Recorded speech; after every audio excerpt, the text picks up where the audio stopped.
Have expectations. Overview of the squad. We have an older, mature, veteran, I would say, group of position players. Frankie's played a lot of baseball, or Andrew Summerall's played a lot of baseball. Alvarez, Winstrom, Hardigan, they've all had a number of at-bats. I don't think we're going to start anybody opening day that is, maybe except for B.J. Murray, that doesn't have a lot of collegiate at-bats, whether it be here and or community college. Now on the other side of the mound, on the mound side, it's going to be a little bit of a different story. In Florida Atlantic's history, we've always had some guys returning that are going to graduate from pitching on Tuesdays to Sundays to Saturdays to Fridays, and we don't really have that this year. Between the draft and a few injuries, we don't have that kind of traditional cycle, so we're going to have to kind of do things a little bit differently, at least early in the year. We got to get guys on the mound, we got to get them comfortable, and then we got to figure out roles for everybody. So, what you see week one might be not the same as week two, et cetera, et cetera. So that's our biggest challenge right now, especially in these inter squads, to try to kind of formulate a little bit of a plan going into opening weekend and then go from there. But you know what Mike Tyson said, everybody has a plan until you get punched in the mouth. So I think he used an expletive in there. I'll stay away from that. So we're going to try to put something together and then see what happens, and then we'll go from there.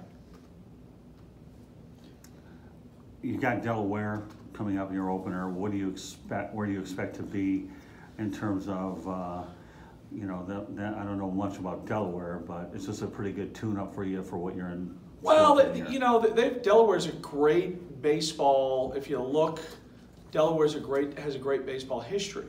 Delaware was trying at baseball before Florida Atlantic had a team. And they were actually working at it and spending money on it and investing in it long before a lot of other people in the north. They've had a long-time coach. He's been there. He was an assistant. Reminds me of my own situation, although he's my senior a little bit. They're going to play hard. They're going to be into it because every time a northern team comes down here, gets out of the bad weather, and this is like heaven to them. We've got to be ready to face their initial surge of energy, their initial surge of, hey, we're going to do this, and just kind of play our game, and then we got to make sure we're prepared for the long game. 9 innings, 3 days. They do traditionally have some really good athletes. They traditionally can hit. I know 2 years ago when they were here, they had some young pitchers that I'm interested to see where their development has gone. I think their best pitcher might not pitch. He had Tommy John, I want to say late March, so I'm not sure he would even be on the roster or in the mix. I might be wrong, but we're looking for a good weekend. It's baseball, and we all say you just never know what can happen, but I have a great deal of respect for Delaware and what they've accomplished over the years, and they have a proud tradition, and that carries teams a long way. Looking at the beginning of March and the end of February, you have some pretty good tests ahead of you. You've got Florida State, then you have Florida right over at the Palm Beach Stadium, as well as Miami. What do you think you'll be able to get out of your team based on some of those very I've never heard of those schools. So we'll just try to play them as we see fit. No, it's going to be interesting. It all kind of, we had the Florida State series set, and we had the Florida game set, and then we had to move the Miami game to where it's at. We'll see. I mean, they count as one game on the schedule. We hadn't been to Florida State in, God, I want to say close to 20 years. Wow. So this will be a little bit different. Good challenge. I know they're going to be good this year, and we get a game with Texas Tech out there too, which they were in the World Series last year. And then you come back and Florida has seemed to have reloaded, but I'm looking forward to a really great night for Florida Atlantic University, for Palm Beach County, for baseball at the ballpark of the Palm Beaches. That place is an absolutely beautiful park, and the times we've been up there before, they've treated us great. And with this opponent, we hope it's a really great atmosphere. And then, of course, Miami. This is the best team they've had in the last 10, 15 years. They got 2 first-rounders on the mound, and they got another shortstop that could go in the first round. Third baseman's going to be picked. They're going to have 10 drafts. It's a good team. So we've got to be ready, and it just so happens it's all right in the beginning. I mean, right in the same week, but, we'll play it and go from there, so.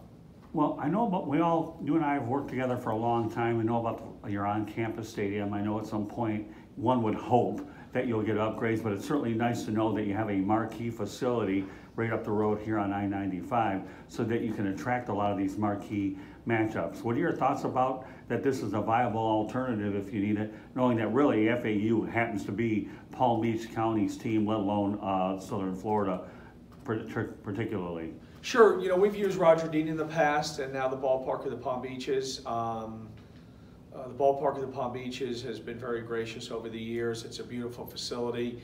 We hope if we ever get to the point where hosting that could be an option for the NCAA regional tournament. I know the NCAA wants them on campus, but they've relented over the years. UC Santa Barbara, some other places had hosted away from their campus. I know Conference USA is in talks with possibly moving the conference tournament there. It's just a beautiful facility, and it shows what a baseball county Palm Beach County is. We have 4 teams. 3 of them were, in the Final Four. Cardinals, one World Series champ, 2 out of the last 3 years, right? Houston, and then you have Washington, and Washington. Ironically, that plays out well. Yeah. Because the World Series participants haven't played in the same building. Yes. I know. Talking to those guys up there, the guys who run it, they were excited about spring training this year with, kind of a rematch of the World Series. And right. Before the World Series started, I said, "Who you rooting for?" And both the guys up there are like, "We're rooting for a good game because." We win either way. Astros win, they're over here. Nationals win, they're over here. So they're in a good space. I hope that people from Palm Beach County get out there, not only for our game but for all the spring training games, and show the support for. And that's really good baseball. You're talking about 2 teams who are in the World Series, and now you get to watch them, 20 times each of them. So I hope we get out there. The county gets out there and supports them. Now, when you look at your players, they have an opportunity to play at a Major League Baseball type of facility. So they, in the back of their mind, this is a good opportunity to not only test what they can do in those type of dimensions and environment, but what do you think your players are going to get out of playing in a Major League type of facility? Well, normally, or 10 years ago, I would have said, you know what, that's a really, really special thing. But all these kids play in these facilities all summer in summer ball. They open these things up because of the finances of, they spent $150 million building that place. They need to get people in there. So these guys have played in it. But when we're there and the scoreboard's on and the music is playing and the field it's going to be in spring training shape, so it'll be a good day. And then they've always, every time we've been up there, they've really been good about BP and having a locker room and some of the stuff that you get treated a little extra special. So they enjoy it. They're looking forward to it, but we don't really talk about it. We're talking about, I'm kind of in the moment guy, so we're only talking about today's practice, and then tomorrow we'll talk about tomorrow's practice. I know that's a lot of kind of coachy type stuff, but that's the way it is. We can't worry about playing there and then forget about what we have to do before we get there. So, but I'm looking forward to it. It's a beautiful place, and they've always taken care of us up there. When you look at your overall expectations for the 2020 season, just what type of expectations do you have? Well, we have the same expectations every year. You know, we want to win the regular season of Conference USA. I think it's a big deal to be a conference champion, a regular season conference champion, to be the best team in your league, whatever league it is, for the 9 or 10 or 11 weeks the season is, or the 8, 9. I think it's to say that last year we won the league by 2 games, John? We won the league by 2 games. Correct. And for 10 straight weekends, we were the best. That's a big deal to me. It's a big deal to me. And then if you do that, then it opens up the NCAA regionals, super regionals, and of course Omaha. But that's we always talk about winning the regular season, being the best team, and then there we'll get into a regional, and the rest of it opens up for super regional and all the World Series.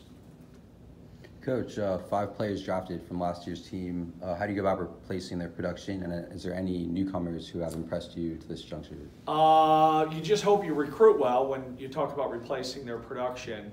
You know, the key is to have guys on the roster to be able to step in that know what it looks like. And I think that, you know, Nick Toney and a newcomer, Tucker Mitchell, and Alex Aruz behind the plate will be able to not do what Pedro did because he was so good,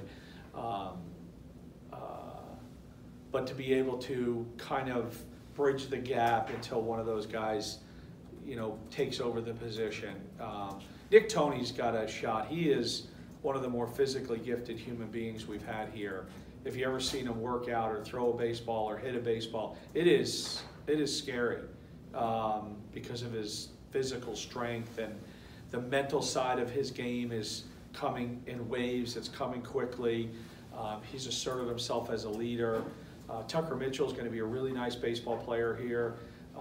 He's a little bit on the other side of it. He's really calm, really cerebral, but he's a good baseball player. And then Alex Aruz can also catch, but he in community college before he got here, played at Chipola, went to 2 World Series, understands what winning's about, understands what you have to do. So those guys behind the plate. Then center field, Jackson Winstrom, who's a transfer. He's going to get the first opportunity out there to show us what he can do. On the mound, you just hope that a Dylan O'Connell, a Michael Schuler, a Dylan Carter, guys that have been here, John, that have been here, that they saw what Zach and Blake did and Vince, and they can take that next step and say, okay, I watched them for a year, and now I'm going to be able to do what they do. It's my time, which we've been really successful. We've been successful. The program has been successful for these guys graduating in from one role to another and being successful. So that's the hope. You know, I think we're on the right path. We just had, you know, you just never know until you start playing against someone in another uniform. When you talk about recruiting, I know a lot of your players are from the Florida area, but do you find much success recruiting in a colder climate?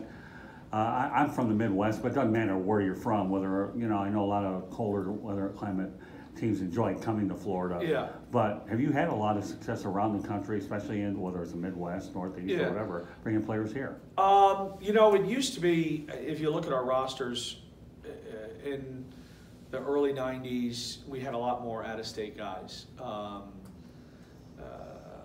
Because people weren't recruiting as much up north, especially in the Northeast. Right. I can remember going to tournaments up there, and it was like us, Delaware, Elon, NC State, and you go, oh, okay.